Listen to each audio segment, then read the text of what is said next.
আসসালামু আলাইকুম। আজকে নির্বাচন আমরা সবাই জানি।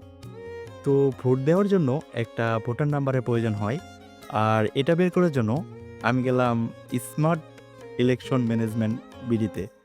তো ওখানে যাওয়ার পর আমার যে অনুভূতিটা কিছুটা হচ্ছে এসএসসির রেজাল্ট নেওয়ার মতোই। কারণ আমি দেখলাম যে ওখানে যাওয়ার পরে দেখাচ্ছে সার্ভার বিজি। মানে একই সমস্যা। ওই এসএসসিতে রেজাল্ট নেওয়ার সময় যে সমস্যাটা দেখাচ্ছে, ওই এখনো হচ্ছে ওই যে সার্ভার বিজি একই সমস্যা।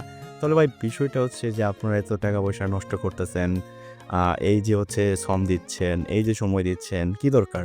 কারণ হচ্ছে একটা মানুষ যে সময় তার প্রয়োজন, সেই সময় যদি সে প্রপারলি জিনিসটা ইউজ না করতে পারে, তাহলে তো তার কোনো দরকার নেই না? আর এই বিষয়টা দেখার পর খালেদ ভাইয়ের একটা ভিডিওর কথা মনে পড়ে গেল। যে ভিডিওটা আপনাদের একবার হলেও দেখার দরকার। মানে হচ্ছে ফ্রিল্যান্সারদের জন্য গভর্নমেন্ট একটা হচ্ছে ওয়েবসাইট তৈরি করছিল। খালেদ ভাই খুব ভালোভাবে বুঝাইছে যে কিভাবে ওয়েবসাইটটা তৈরি করছিল, আর কত টাকা খরচ হয়েছে, আর কিভাবে কি হইছে। তো আমি চাই আপনারা সবাই ওই ভিডিওটা একবার দেখে আসুন।